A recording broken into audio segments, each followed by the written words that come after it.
We don't hide in armor. If you spend enough time in the dark corners of military internet forums, historical subreddits, or veteran comment sections, you will eventually stumble across this quote. It is always framed exactly the same way. A legendary, unnamed New Zealand commander, standing somewhere in the sweltering heat of Southeast Asia or the dust of the Hindu Kush, waving away a shipment of heavy American armored vehicles. He shakes his head, gestures to his boots, and tells a bewildered American liaison officer that New Zealanders don't need steel plating to do a soldier's job.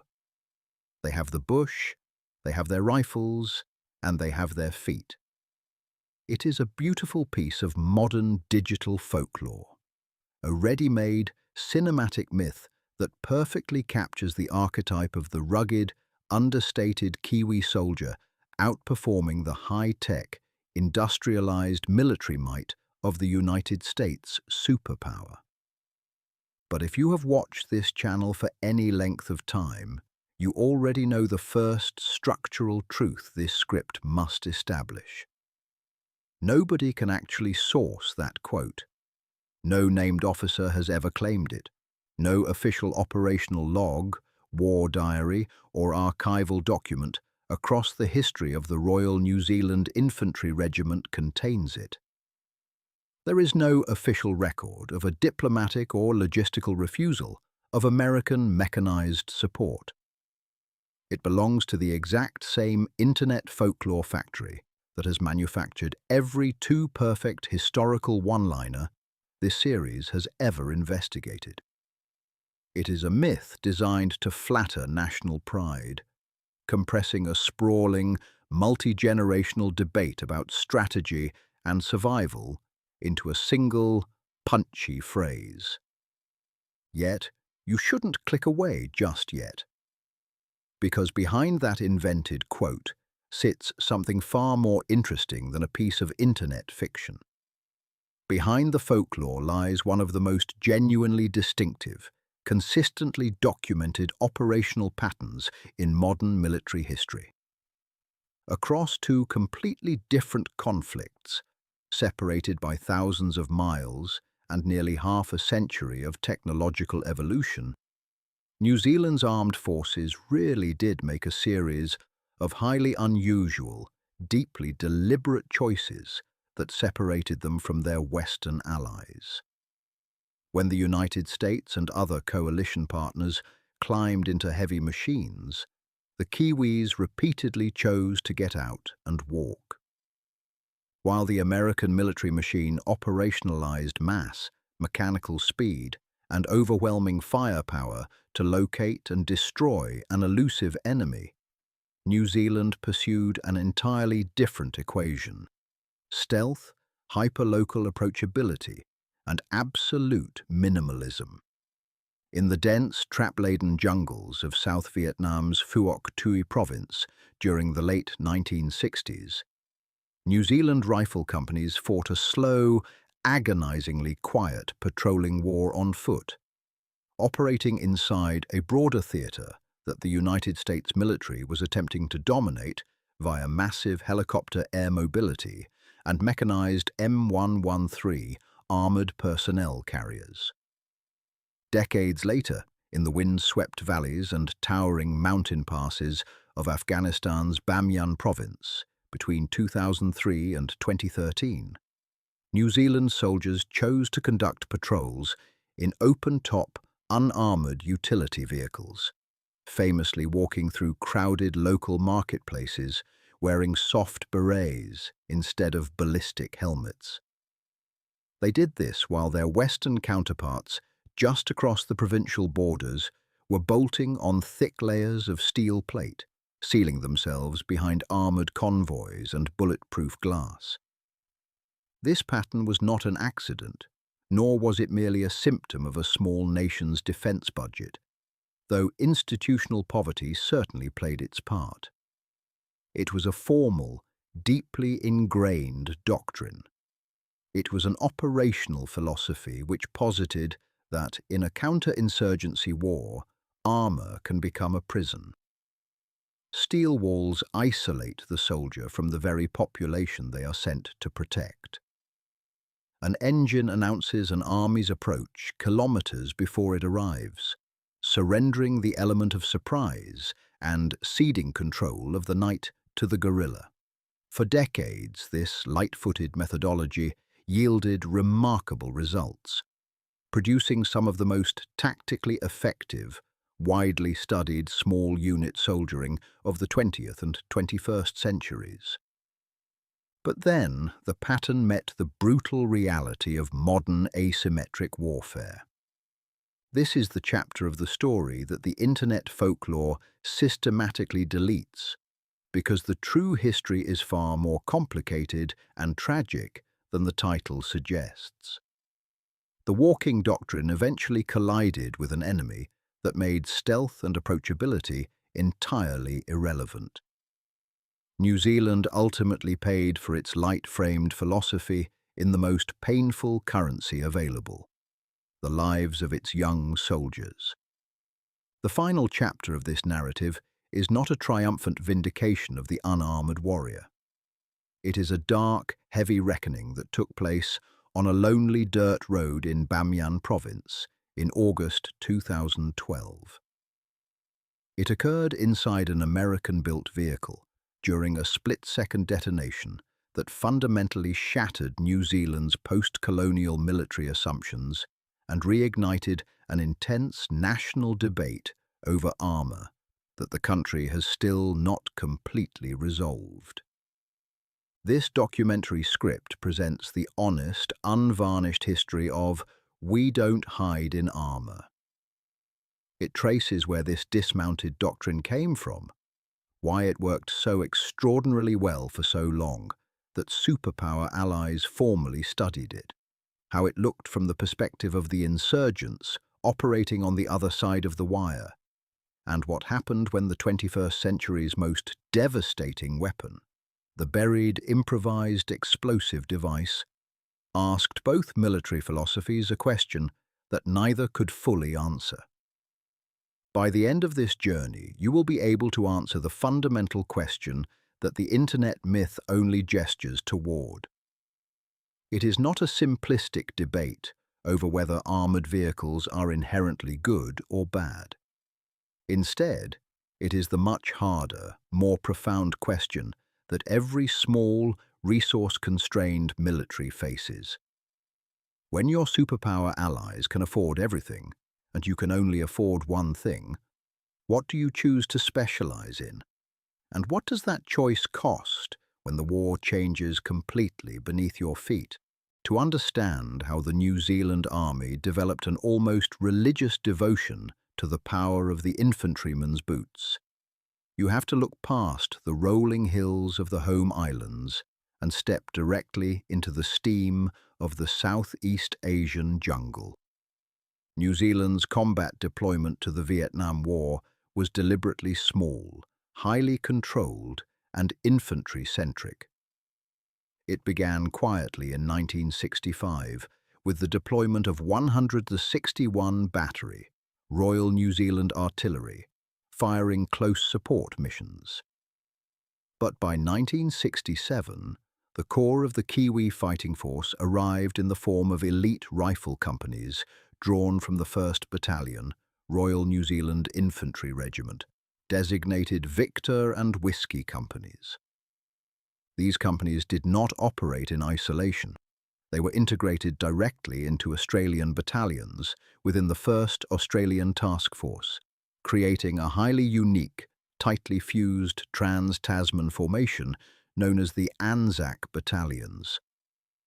This deployment marked the reassembly of the historic First World War Brotherhood within the brutal, unforgiving context of tropical counterinsurgency. The doctrine these Kiwi riflemen brought to the jungles of Phuoc Tuy Province was not invented on the fly in Vietnam. It was the refined product of an unbroken 3-decade lineage of Commonwealth jungle warfare. New Zealand soldiers had spent the 1950s buried in the dense primary jungles of the Malayan emergency, mastering the painstaking art of long-range tracking, counter-guerrilla ambushing, and population security that ultimately broke the back of the Malayan National Liberation Army. They had reinforced these lessons during the Borneo confrontation in the mid-1960s, operating in tiny, silent patrols along the Indonesian border, where success was measured by a unit's ability to remain entirely invisible within the primary rainforest. By 1967, these operational lessons had hardened into absolute institutional scripture within the New Zealand Army. Phuoc Tuy Province was assigned to the Australians and New Zealanders as their specific operational zone, and the stark contrast between how the Anzac force managed this territory and how the wider United States military fought its war became the defining tactical story of the region.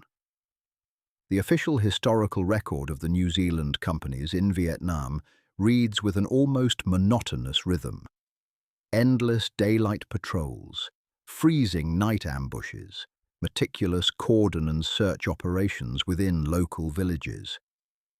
Large-scale, division-level set-piece battles like those fought by the US military in the Central Highlands were virtually non-existent in Phuoc Tuy. Instead, contact with the Viet Cong was typically sudden, incredibly close range, and concluded within a matter of seconds or minutes. This operational monotony was the doctrine working exactly as intended. While a significant portion of the American war effort relied heavily on mechanical mass, utilizing fleets of UH-1 Huey helicopters and tracked M113. Armored personnel carriers to rapidly insert troops into contested zones, effectively using loud arrivals to draw enemy fire and map their positions. The Anzac methodology sought to completely dissolve into the physical landscape. Kiwi rifle companies would vanish into the bush for weeks on end. They moved strictly on foot, step by excruciating step, cutting through the dense undergrowth in near-total silence. They systematically laid ambushes along the hidden jungle trails the Viet Cong relied upon for logistics, slowly denying the insurgents the single most critical asset any guerrilla force requires to survive: the freedom to move through the countryside unobserved. The individual craft demanded by this approach required an extraordinary level of personal and small unit discipline. Noise discipline within Victor and Whiskey companies was so absolute that standard military history accounts note a single unforced cough on patrol could lead to severe disciplinary action. Soldiers banned smoking entirely while in the field. The scent of tobacco smoke could drift hundreds of meters through the stagnant jungle air, alerting an enemy long before visual contact was made. Every piece of equipment was heavily taped down to prevent the metallic clinking of webbing buckles or rifle slings. Troops communicated exclusively through intricate hand signals rather than whispers. They intentionally avoided established paths and dirt tracks, choosing instead to wade through thick mud, stagnant streams, and dense primary growth where their footprints left no distinct trail.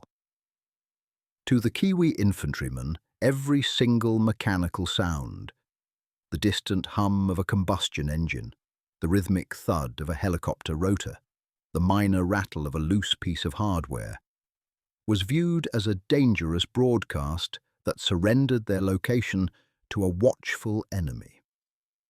Let us pause here and evaluate these two competing philosophies with absolute objectivity, because popular internet folklore consistently distorts the reality of this tactical split.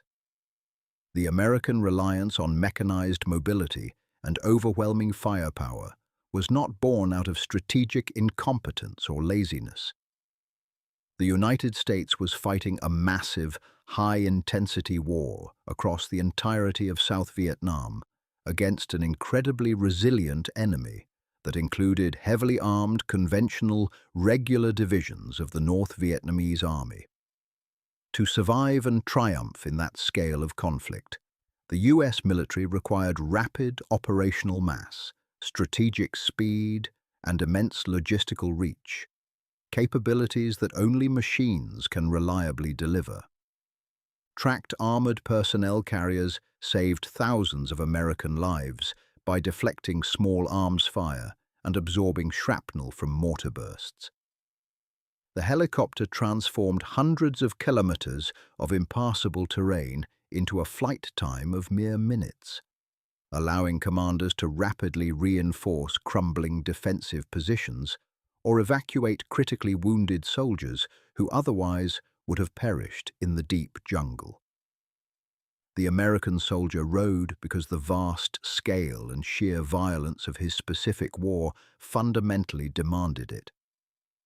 However, within the distinct parameters of a localized counterinsurgency, every machine inevitably broadcasts its intentions, long before its infantrymen can physically engage. A diesel engine signals a patrol's approach from kilometers away. The unmistakable sound of a helicopter squadron alerts an entire district to an upcoming sweep operation, allowing local Viet Cong cadres to quietly cache their weapons and slip across provincial lines. Furthermore, armor inevitably ties a military force to the existing road networks and vehicular tracks that can support heavy weight. And those exact roads are precisely where insurgent mining networks and complex ambushes thrive. The New Zealanders and Australians, drawing on their long institutional memories of Malaya and Borneo, placed an entirely different strategic bet. They wagered that within their specific province, the ability to remain entirely unpredictable and completely inaudible provided a superior form of force protection than inches of steel plating ever could. They believed that steel plate only protects you once the shooting starts, but a foot patrol that the enemy can never locate will never need that protection in the first place. These were two entirely rational, highly sophisticated answers to two fundamentally different operational exam papers. The internet folklore compresses this deep doctrinal divergence into a cartoonish caricature of a swaggering Kiwi infantryman sneering at a fragile American tin can. The historical truth is far more illuminating. Within the exact same theatre of war, the same Western alliance ran both tactical experiments simultaneously, and the specific province where the walking experiment was executed became one of the most intensely analyzed counterinsurgency case studies of the 20th century. What exactly did this fanatical commitment to the walking doctrine buy the Anzac Operational Command? To find the real answer, you have to look past the Western archives and analyze the war from inside the mind of the enemy. Military historians who have spent decades analyzing the long-term conflict in Phuoc Tuy Province continually arrive at the same conclusion. The dismounted Anzac patrolling method progressively rendered the province completely unusable for the Viet Cong. This strategic denial was not achieved through massive, cinematic battles that produced staggering body counts. Instead, it was achieved through a slow, relentless, and suffocating attrition of movement. A guerrilla movement functions fundamentally as an underground economy of transit. To survive, an insurgency must constantly move human capital, food supplies, tax revenue, ammunition crates, and intelligence dispatches along an intricate web of hidden trails under the cover of total darkness. Now, imagine trying to organize and execute that complex logistical network when you know with absolute certainty that somewhere out in the pitch-black darkness of the province, hidden along paths you use every single night small 4 to 8 man teams of New Zealand and Australian infantrymen are lying perfectly still in the brush. You have no way of knowing which trails are compromised, because these patrols arrived entirely on foot, left absolutely no vehicular tracks, made zero noise, and established no permanent base footprint. Every single trip through the forest becomes an existential gamble. Every routine courier run carries the terrifying risk of encountering the sudden, overwhelming, close-range violence of a perfectly executed linear ambush. Over months and years, the insurgent economy of movement is forced to pay an operational tax that it simply cannot afford, grinding its logistical machinery to a devastating halt. To understand why this was the case, you have to dissect the precise tactical anatomy of the ambush itself. An ambush is an intensely psychological, highly specialized form of warfare. It is a battle that is fundamentally won before the first shot is ever fired, or it is not won at all. It requires days of agonizingly slow physical movement just to reach the designated target site without leaving a single broken branch or scuffed footprint. It demands that soldiers lie perfectly motionless in the humid, insect-ridden jungle darkness for 12, 24, or 48 hours consecutively. Insects crawl across the soldiers' faces, but they can't move to swat them. Their weapons must remain safe. Every single man's sector of fire must be perfectly memorized, and the exact boundaries of the killing zone must be etched into the mind's eye. The machine gun must be sighted with surgical precision, and the withdrawal route must be rehearsed until it can be executed blind. And then comes the true challenge, the agonizing, psychological waiting. This is the rarefied small unit skill that separates elite light infantry from standard troops. The designated trail might produce an enemy squad tonight, it might produce them in 3 nights, or it might produce absolutely nothing at all. An army that chooses to live and fight out of mechanized vehicles simply can't manufacture this specific weapon. The ambush cannot be mass-produced by industrial assembly lines, and it cannot be deployed from the back of an armored personnel carrier. It is an operational capability built exclusively out of human patience, absolute silence, and well-worn combat boots. New Zealand's rifle companies excelled at exactly this form of low-intensity, highly disciplined warfare. The historical record of Victor and Whiskey companies is a long, dense ledger composed of hundreds of individual patrols and dozens of brief, violent contacts. The vast majority of these encounters lasted only a few frantic seconds, the unsuspecting enemy walking directly into the center of a waiting Anzac formation. A sudden, devastating volley of concentrated automatic fire, a swift follow-up search of the immediate area, and then a return to absolute silence as the jungle swallowed the patrol once more. It was a deeply unglamorous, exhausting, and cumulative way to wage war, and it rested entirely on elite, dismounted fieldcraft. Precise land navigation without electronic aids, total visual concealment, tactical tracking, and immense psychological endurance. Decades later, when a new generation of New Zealand soldiers deployed to entirely new subtropical and arid conflicts, this exact light infantry inheritance was the most valuable asset packed inside their gear. Now, we must introduce the historical honesty clause, because the internet myth claims the Kiwis completely refused to use vehicles, whereas the actual public record reveals a much more nuanced reality. The Anzac force in Vietnam did not harbor an ideological hatred for armor. They used armoured vehicles gladly whenever those assets aligned with the tactical reality on the ground.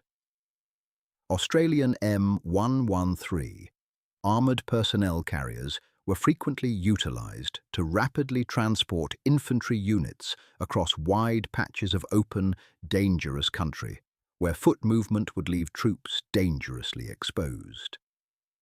When heavily armoured Australian Centurion tanks arrived in the theatre, the New Zealand infantry integrated with them seamlessly, utilising their massive firepower to systematically blast apart heavily fortified, deeply buried Viet Cong bunker complexes that infantry rifles could never hope to crack. New Zealand's own artillery gunners fought from fixed, heavily fortified fire support bases, protected by earthworks and wire. Anzac infantry routinely rode in American and Australian helicopters to insert deep into the interior of the province during major operations. No one in the official history ever handed back a shipment of American armoured vehicles with a defiant, nationalistic one-liner. The true distinctiveness of the Kiwi methodology was not a blanket refusal of technology. It was a deliberate choice of operational emphasis. To the New Zealand military, the machine was viewed strictly as a tactical taxi and a heavy support tool. The actual core of the fight was conducted on foot, at a walking pace, in total silence. Superpower allies who closely monitored the effectiveness of this method took extensive notes, and the enemy's own long-term operational behaviour, shifting their primary supply routes completely away from the interior of Phuoc Tuy Province, served as the most genuine review of the doctrine's success. There is a striking detail from this era that appears consistently throughout the formal historiography of the Anzac War in Vietnam, and it deserves careful examination because it represents the closest thing the walking doctrine ever received to a direct testimonial from the enemy. Captured Viet Cong internal documents and subsequent prisoner-of-war interrogations repeatedly revealed that insurgent units found the Anzac-controlled province vastly harder to operate in, and its foot patrols profoundly more difficult to predict than those of any other Allied force in the theatre. One must always treat the specific details of any individual battlefield claim with a degree of healthy historical skepticism. This series has shown time and again how isolated intelligence fragments can easily be inflated into grand military legends over coffee and time. However, the broader pattern remains undeniably consistent across both Allied and insurgent sources, and it perfectly matches the observed physical behaviour of the enemy. Main force Viet Cong units increasingly rerouted their logistics entirely around the boundaries of Phuoc Tuy rather than risking transit through it. In a grueling war of continuous patrolling, that is precisely what operational victory looks like. It is not marked by a triumphant flag raised over a shattered enemy hill. It is marked by an eerie, total absence on a forgotten jungle trail. When New Zealand's combat commitment to the Vietnam War officially concluded in 1971, the dismounted doctrine returned home completely intact, deeply vindicated, and structurally hardened. It became the defining identity of a small nation's light military force. Rely on highly trained men rather than expensive fleets of machines. Walk the ground personally, own the darkness through superior discipline, and let the natural terrain do the protective work of armour. For over 30 years, this philosophy sat undisturbed within the institutional memory of the New Zealand Defence Force, taught by veteran non-commissioned officers and taught to young recruits, waiting patiently for its next major operational deployment. That deployment finally arrived in 2003 in a landlocked, mountainous Central Asian province characterized by vast, high-altitude alpine valleys, freezing winds, and incredibly thin air. And it was there, amidst the towering peaks of the Hindu Kush, that the traditional walking doctrine evolved into its most daring, visually striking, and controversial iteration yet. A strategy that had absolutely nothing to do with hiding under jungle canopies, and everything to do with establishing absolute human trust. When the New Zealand Defence Force officially assumed operational command of the provincial reconstruction team in Afghanistan's Bamyan Province in September 2003, it made a fundamental force protection decision that sent shockwaves through coalition headquarters across Kabul. It deliberately took the armor off. This decision was not driven by reckless bravado, nor was it a literal abandonment of all tactical security. The New Zealand patrols that began spreading out across the vast, rugged expanses of Bamyan during those early years moved primarily in light, unarmored or soft-skinned utility vehicles. Most famously, when Kiwi soldiers stepped out of those vehicles to interact with the local population, they intentionally stripped off their heavy ballistic helmets, replaced them with their signature military berets or soft hats, slung their rifles casually across their backs, and walked directly into the crowded local bazaars. They sat down in local tea houses, accepted hospitality from village elders, shook hands with marketplace vendors, and engaged in face-to-face conversations. All around them, across the broader theatre of Afghanistan, the vast majority of the international coalition was moving in the exact opposite direction.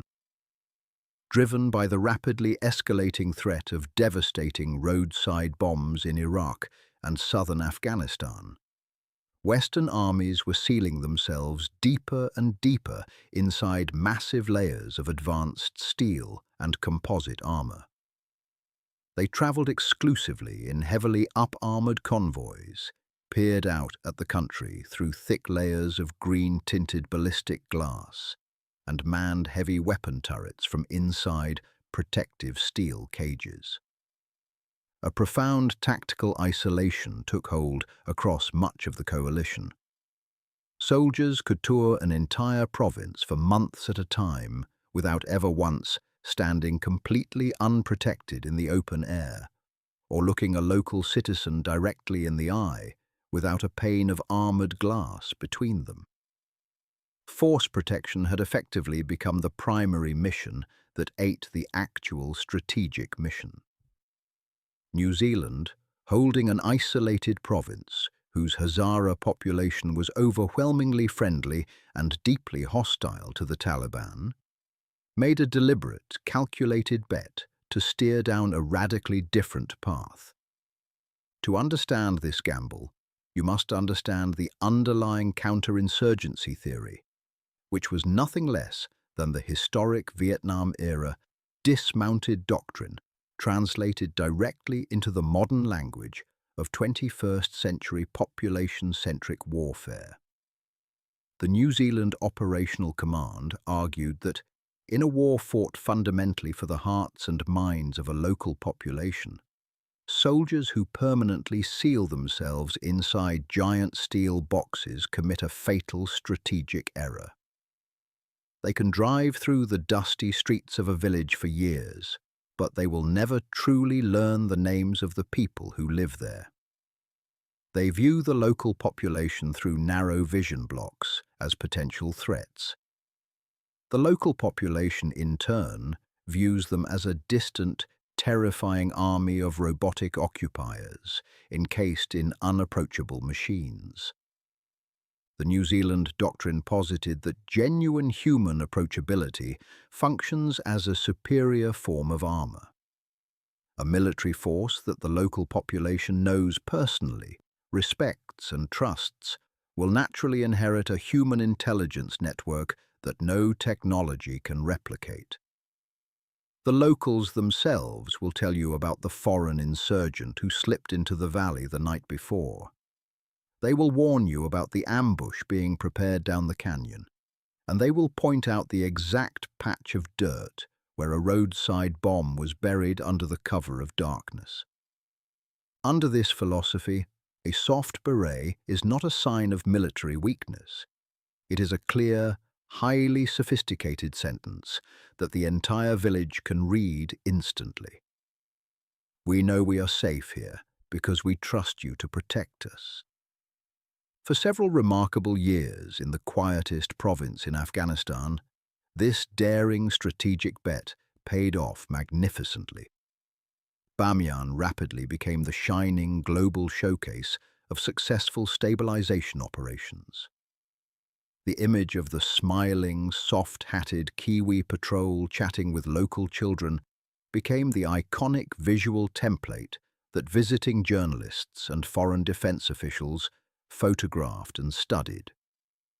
Other international contingents sent delegations to Bamyan to intensely analyze the New Zealand model, wondering if this small nation approach held the keys to de-escalating the wider, gridlocked conflict.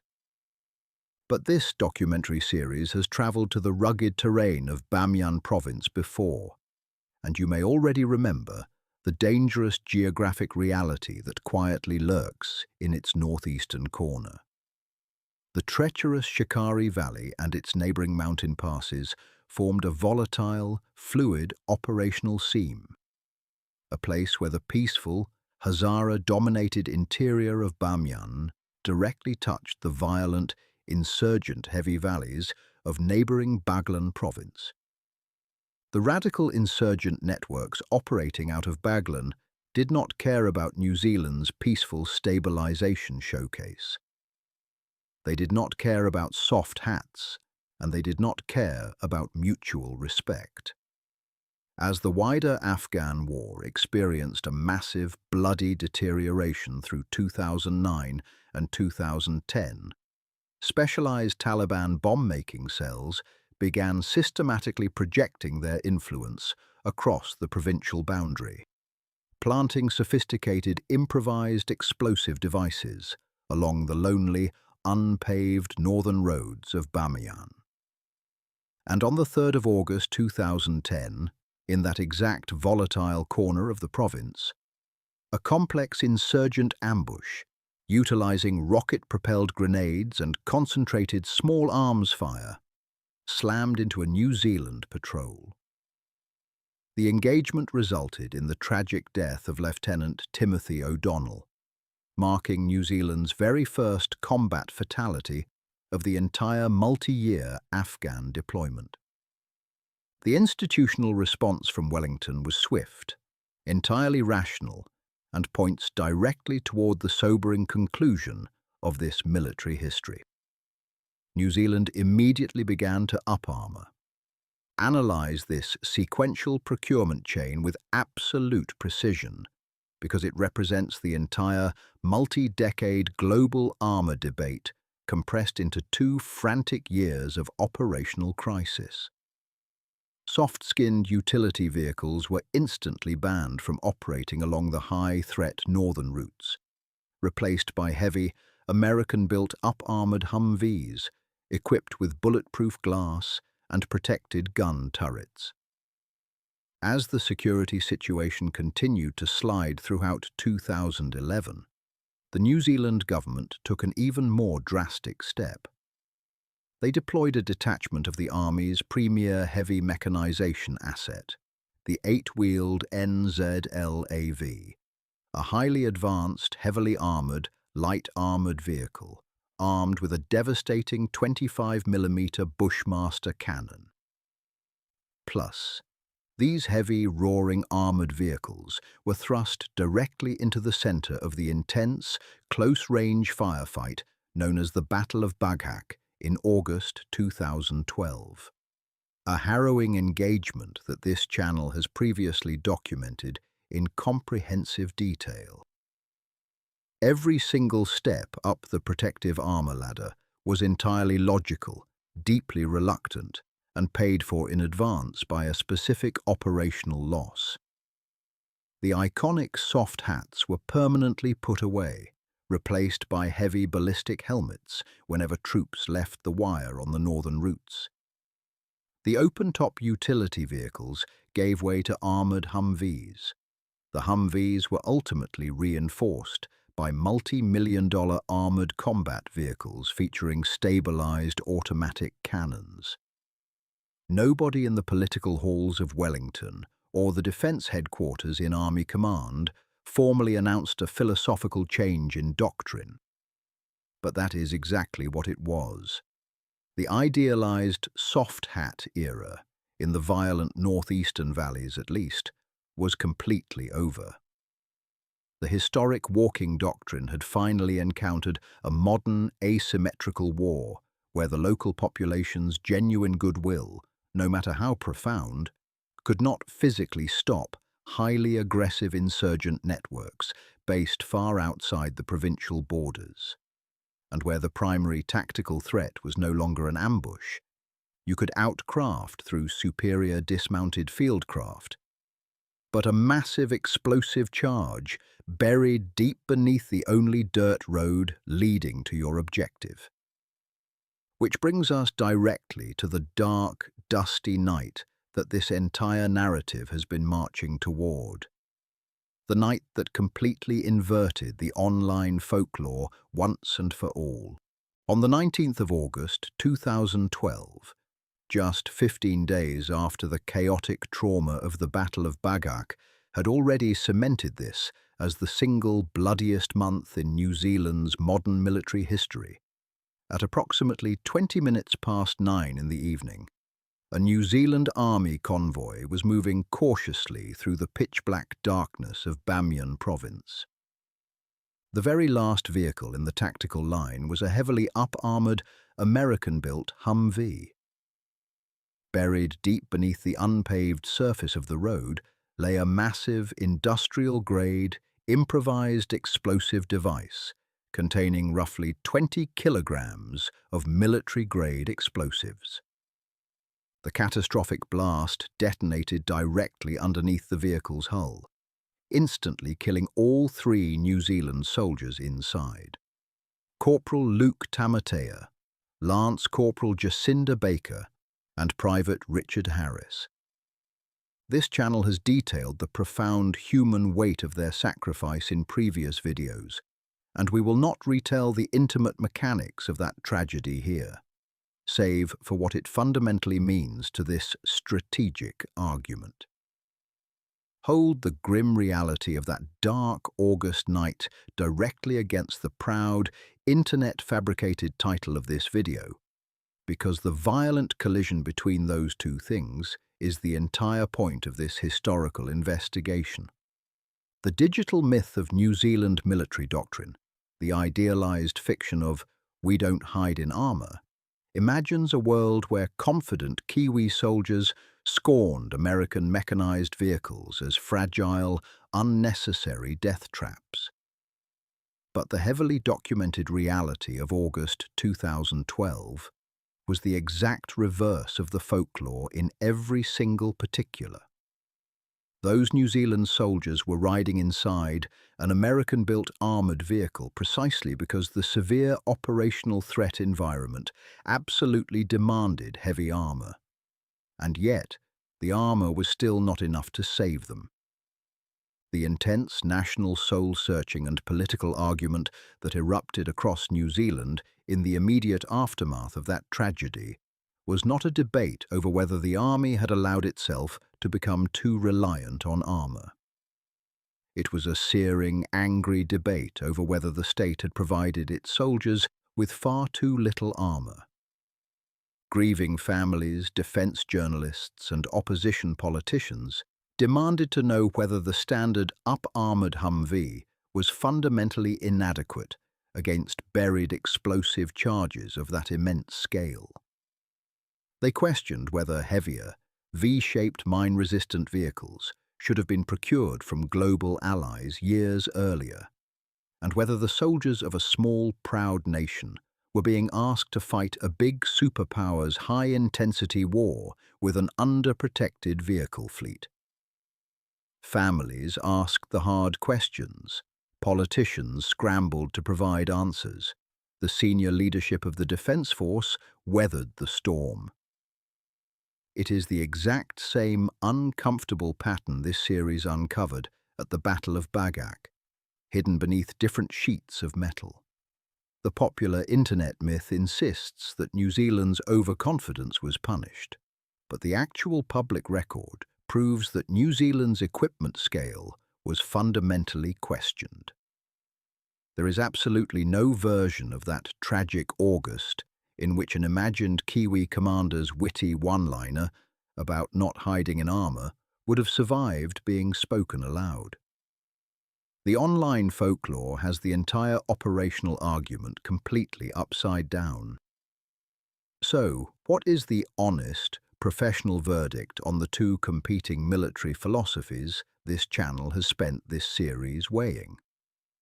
It is the exact same verdict that the historical record has delivered across the rugged terrain of the Hindu Kush, the remote islands of the Solomons, and the dense jungles of Phuoc Tuy Province. And it is a truth that is worth stating with absolute precision, because it represents the closest thing modern military science has to an unbending law. Mobility and protection are not rigid national ideologies. They are not permanent badges of cultural honour. They are simply dials on a tactical dashboard, and the physical terrain and specific enemy threat environment, never national pride, must dictate the setting. In the dense, claustrophobic jungle canopy of Phuoc Tuy, operating against an elusive guerrilla force that lived and died by its ability to execute stealthy movement, the dismounted Anzac patrolling method was genuinely, demonstrably superior to heavy mechanization, and the historical record proves it. In the early, hopeful phases of the Bamyan reconstruction mission, operating among a local population that deeply desired the stabilization mission to succeed, the open posture of the soft hat functioned as a genuine, highly effective form of armor, and the record proves that as well. But on a deeply mined dirt road in the middle of a collapsing security environment, neither light infantry boots nor standard up-armored Humvees possessed the answers. The only effective answers there were massive, heavy-hulled blast protection, sophisticated electronic signal jamming, specialized route clearance engineering teams, and sometimes the hard strategic choice to not drive down that road at all.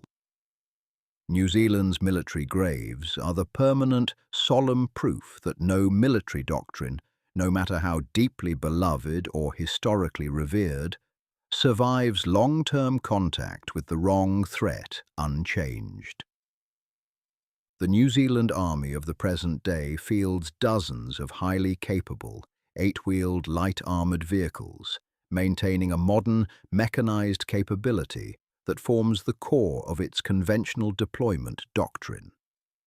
Yet, at the exact same time, it continues to train its infantry soldiers to some of the most grueling, unforgiving dismounted wilderness patrolling standards in the entire global region.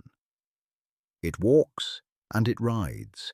It systematically learned both operational lessons through intense hardship, and it proudly keeps the receipts for both. When New Zealand soldiers deploy to execute joint training exercises alongside their United States counterparts now, the tactical exchange runs in both directions, exactly as it has across every single historical chapter this channel has investigated. The massive superpower army intensely studies the small army's elite fieldcraft, long-range tracking discipline, and small unit autonomy. The small army, in turn, studies the big army's massive technological integration, heavy mechanical systems, and unmatched logistical mass. And both forces routinely pretend, over a shared beer in the mess hall afterward, that they would have gotten along just fine without the other. As for that famous online quote, it is time to formally file it away in the archive of retired myths. Right alongside all the other unverified internet folklore, this series has systematically dismantled. No real Kiwi commander is on record turning away American vehicular support with a witty, nationalistic one-liner. What the historical record preserves instead is something infinitely better, far sadder, and profoundly truer. The memory of a small, highly professional army possessing a genuine, historic gift for fighting on foot. An army that built 2 full generations of brilliant tactical doctrine upon that gift, enjoyed decades of undeniable operational vindication in the field, and then stood in absolute silence at 3 military funerals during a single week in August, went back to the drawing board and rewrote the operational manual from scratch. Because that is precisely what serious professional armies do. "We don't hide in armour" was never the actual doctrine of the New Zealand Defence Force. The true doctrine, stretching all the way from the steam of the Vietnamese jungle to the thin air of the Hindu Kush, has always been only a single sentence long, and no internet forum needed to invent it. Use whatever asset keeps the mission alive, whether it is boots, steel, silence, or trust, and never, ever fall in love with any of them. The military forces that ultimately survive the brutal crucible of modern asymmetric warfare are not the dogmatic walkers, nor are they the dogmatic riders. They are the armies, like the small, adaptable force hailing from the bottom of the world, that remain humble enough to change their answer when the war changes the question.